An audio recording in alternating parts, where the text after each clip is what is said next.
Welcome back to the Deep Dig of Sports Pod. I'm your host, Drew. My other host right here next to me. What's up? It's D. Good to see you again. Be sure to hit that like button. Be sure to subscribe. The channel is growing. And then be sure to drop some comments below. Let us know your thoughts. I think we just want to get right into this Russell Wilson situation. So, Russell Wilson surprisingly has played pretty well this year. I think 26 touchdowns, only 8 picks. And he's gotten better through the year. Mhm. So he started off bad. Everyone was laughing at them. They get blown out. They give up almost a record. And then from there on, they won a couple games. I mean, not a couple. They won I think 5 games in a row. So they looked good. And I think he was, 7th in passing? It looked good. And we're just going to lay it out there. We're coming from two guys who do not like Russell Wilson as a football player. And maybe this person, all this kind of like weird running through the airplane, has 12 toilets in his house, like odd guy. But I will say, I thought there was going to be a disastrous season for the Broncos, and he's turned it around. But all of a sudden, Russell Wilson has been informed that he's benched for the rest of the year. And at first, Adam Schefter reported that they would have owed him an additional $37 million in March if he could not pass a physical. So this was a move to ensure that he was healthy, so they didn't owe him another almost $40 million next year. But then we get more stuff coming out about him supposedly after the Kansas City game. The team approached him and were like, hey, you need to restructure your deal or else we're just going to bench you the rest of the time. And apparently Rush was shocked because, again, you just beat the Chiefs. What the fuck are we doing? And both parties got into an argument, and it was left kind of in limbo. Yeah. And now cut to today. Diana Rossini is reporting Wilson has been starting knowing the organization was most likely going to move on from after the season. Russell Wilson is expected to be cut by the Broncos in March. And that comes with, an $84 million cap hit so in dead cap. So what is going on with Sean Payton and the Broncos and Russell Wilson? Because Sean Payton's catching a lot of heat from this. I know RG3 is saying that Russell Wilson's biggest opponent was Sean Payton all season, and that he's done multiple things to try to embarrass Russ. And I think Russ, being such a weird character and was playing terribly, he was kind of like, okay, yeah, he's gonna be the butt of the joke. Everyone's gonna make fun of it. But now that he's looked good, it's kind of flipped the narrative in that people are questioning Sean Payton's motives and his moves. Yeah, and it's one thing like, okay, if Russell Wilson had continued to play like he did last season, where it just looked bad, just overall looked bad, it was a joke. Hey, you look like you made the worst trade in NFL history. Understandable. Hey, get this guy the fuck out of here. We paid him so much. Let's just make him go away. But when Russell Wilson starts to play good, and your team is winning games and you're about to, I think just last week they got eliminated from playoffs. So you were in the race. You were in the hunt. If you get a better start, you're there. You beat Patrick Mahomes. Yeah. So it's one of those things like you got to, if you're Sean Payton, you got to lean into it. You got to just roll with it because, hey, we can't have all this dead cap. We should be looking to build up his confidence. And it seems like every time he had a chance, he did make Russell Wilson the scapegoat. He did just immediately showed his cards and was like, I don't fucking like this guy. Immediately, that shit's not going to fly. When I got here, we're not doing any, you're not going to have your own office. You're not going to do this bullshit. You're just going to take it. And it was just kind of weird to begin with. And it just didn't seem like he let off the gas. Does that make sense? Yeah, I think it was understandable in the beginning. You're going to be with the team. You're going to fall in line basically to what we're doing here. And it worked. But now you're saying you'd rather handicap yourself with the cap space and try to find another decent quarterback than just run it back next year and see what you can do with Russell Wilson in year 2. A full year already he has under his belt of your offense that he's put together. Where he was looking good. I don't get it, dude. It must be that. Is the relationship that bad, or is maybe Russell been disgruntled behind the scenes? Is Sean Payton just have such a vendetta against him being his quarterback that you're willing to pay him $80 million this offseason just to get rid of him? why not just, hey, we'll run it back next year. I have a 5-year deal, Sean Payton, so I can do whatever I want, and like we can keep building the roster up, and then see if we can get another quarterback after this next year. But now you're just gonna cut him already. It doesn't really make a whole lot of sense to me personally. Like, but maybe it has gotten so bad. Maybe it has been like one of those things where it's like, hey, we just can't have a working relationship anymore. We need to just cut this off and maybe move on from there. We'll tank next year, but overall we'll be better for it. But I mean, the cap space is going to be, you're going to be in cap hell for the next 2 years. When this is the list of what you gave up for Russell Wilson, I don't think you are allowed to cut him off like this and move on. People are saying this is the worst trade in NFL history. So Russell Wilson, you paid $124 million. It's going to be $35 million in cap, dead cap next year, and I think $39 million bonus.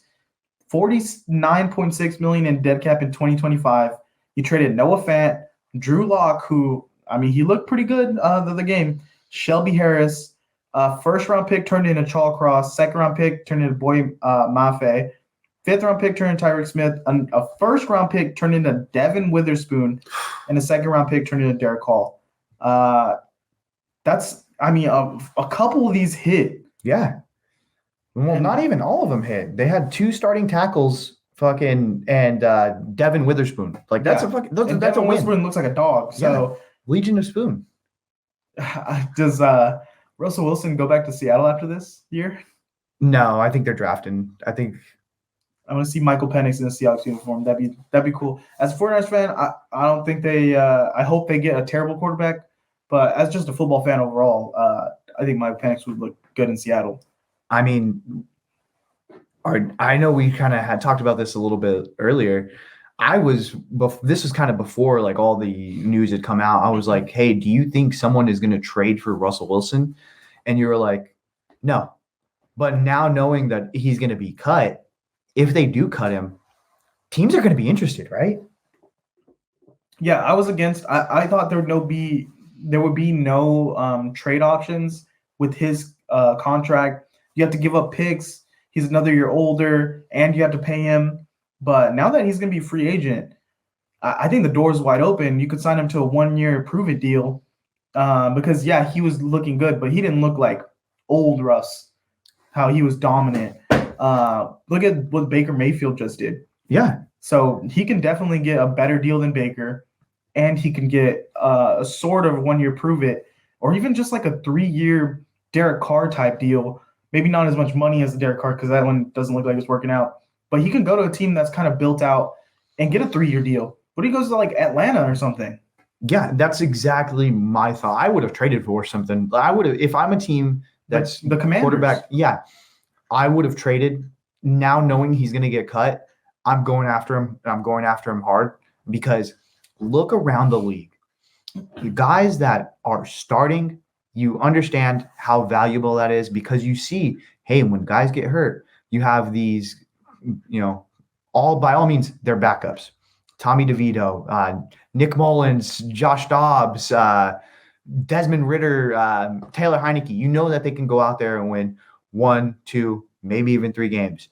But realistically, the NFL starters are starters for a reason. And if you have a guy who can win games year in, year out, that's worth a hell of a lot more than a backup who can just kind of catch fire. Sam Howell like had his ups, had his downs. At least he was kind of consistent. I mean, I think with a better OC, he would be better. But realistically, you got to pay top dollar for an NFL starter, like a true starter, and that's what Russell Wilson is. I think he's gonna be heavy in the free agency play. I mean, if you're a team, most of these teams need a quarterback. I think we could count on our hand how many teams feel settled in their quarterback situation after this season.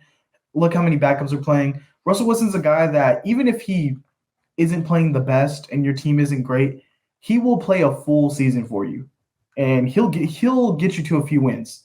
Like, I think if you're trying to secure your job for another year, like, bring in Russell Wilson. Like, if you're the Vikings and you're like, hey, if we win 2 games this year, like, we're fucked. Let's bring in Russell Wilson. We know we can win 7. But let's just be a little positive around here. I think Atlanta, if Arthur Smith somehow survives this offseason, There's no way. You have to bring in a known commodity. You have to bring in someone like Russ or someone who will get you 8 wins, 7 wins, 6 wins at least. And that's going to be quarterback is the number one commodity right now. And Russ is kind of at the top of the free agent list. I mean, Tannehill's up there.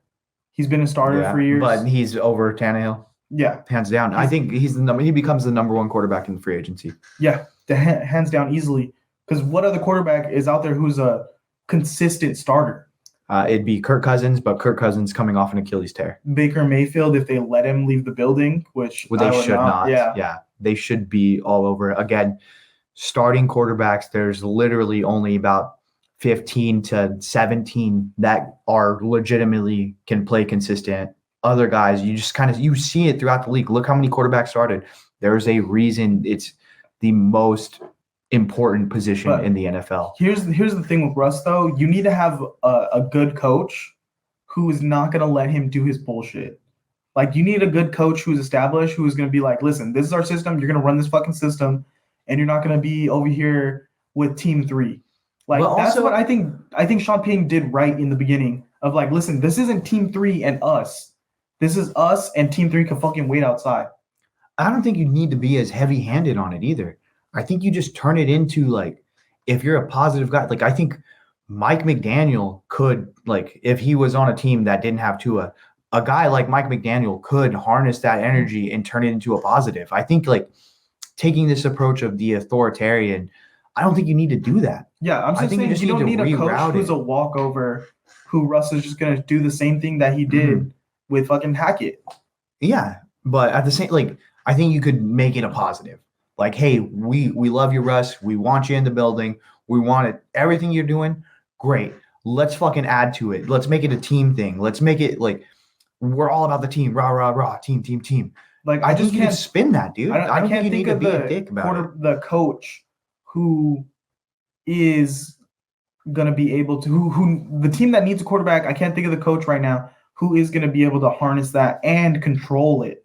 Maybe Antonio Pierce. Yeah, Raiders. That'd be pretty good. I mean, you have the weapons. You know, you've been around Devontae Adams a long time, seeing them against the Packers, seeing him when he faced now the Raiders for a couple of years. So who knows? Maybe. Who's the coach that was saying, is he losing the locker room?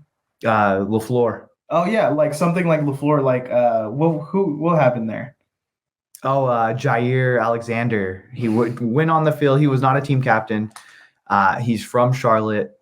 He was like, fuck it. I'm going and I'm going to be involved in this coin toss. So he goes on with the captains. They win the coin toss and he goes, we want to be on defense. And they're like, do you mean defer? And he was like, I said we want to be on defense. And his teammates are like, no, we defer.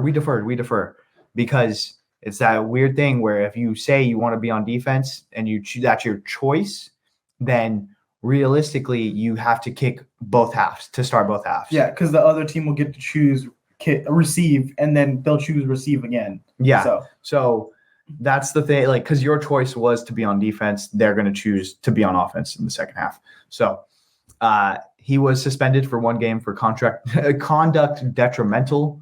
And he just seems like an idiot. And watch the interview clip. After the game where he was like, what are they going to say? Yeah. I was like, you're suspended. That's what they're going to say. Watch the clip. I know it's not supposed to be funny, but it's so fucking funny. Watch the clip. Yeah, but something like that where it's like, okay, Aaron Rodgers basically ran that locker room with LaFleur there. And then now Jair Brown, one of your best players, is like, I don't give a fuck about this coaching staff. Basically saying, I'm going to do what I want. Russell Wilson should not go to a situation like that where he feels like he can have some leverage and really kind of do what he wants. Yeah. It needs to be a stable situation where the coach is like, hey, we'll work together, but you're not running the show here. Where would you go? Like, what coach I don't know. I'm saying the Raiders, and now I threw it out there. I'm thinking the Raiders feel pretty good. That's pretty good. Even though I think they're going to want to roll with Aiden O'Connell one more time.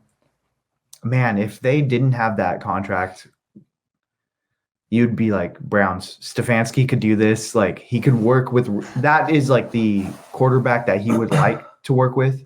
Like, he knows the offense. He's a West Coast guy. Like, he could run that pretty perfect, but you have that big contract. They're even probably shitting bricks about what if we make the playoffs and make a deep run with Joe Flacco? What do we do with Joe Flacco then? What kind of contract can we sign him to? Should we sign him back? And Flacco said he already thinks this is his last ride. I mean, I think you try to win 8 games as fast as possible next year and then call Flacco again. Hey, just come finish out the year for us. please. We need a closer. But yeah, let us know what you guys think about Russell Wilson. We kind of went off topic there. Thanks so much for checking it out. Be sure to hit that like button. Be sure to drop some comments below. And make sure you subscribe. Later. See you.